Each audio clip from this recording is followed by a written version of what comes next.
హృదయ విదారక స్థితిలో ఓ వృద్ధురాలు ప్రాణాలు కోల్పోయారు. ఇంట్లో ఎవరూ లేని సమయంలో చనిపోయిన ఆమె చేతిని పెంపుడు పిల్లులు పీక్కు తిన్నాయి. ఈ హృదయ విదారక సంఘటన మంచిర్యాల జిల్లా మందమర్రిలో ఈ ఘటన చోటు చేసుకుంది. హృదయ విదారక స్థితిలో ఓ వృద్ధురాలు ప్రాణాలు కోల్పోయారు. ఇంట్లో ఎవరూ లేని సమయంలో చనిపోయిన ఆమె చేతిని పెంపుడు పిల్లులు పీక్కు తిన్నాయి. ఈ హృదయ విదారక సంఘటన మంచిర్యాల జిల్లా మందమర్రిలో ఈ ఘటన చోటు చేసుకుంది. మందమర్రిలోని భగత్ సింగ్ నగర్కు చెందిన జక్కనబోయిన లక్ష్మి తన రెండో కుమారుడు సమీందర్ వద్ద ఉంటున్నారు. అతను పని నిమిత్తం బెల్లంపల్లికి వెళ్లగా లక్ష్మి ఒంటరిగా ఇంట్లో ఉండిపోయారు.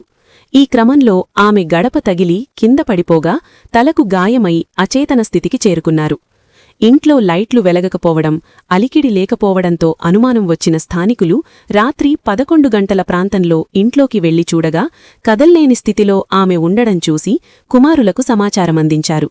వారు వచ్చి చూసేసరికి ఆమె చనిపోయి ఉన్నారు. ఇంట్లో ఉన్న 2 పెంపుడు పిల్లలు ఆమె చేతిని చాలా వరకు పీక్కు తినడం స్థానికులను కలచివేసింది. సీఐ పర్స రమేష్, ఎస్ఐ నరేష్ సంఘటనా స్థలాన్ని పరిశీలించి వివరాలు సేకరించారు. కేసు దర్యాప్తు చేస్తున్నట్లు ఎస్ఐ తెలిపారు.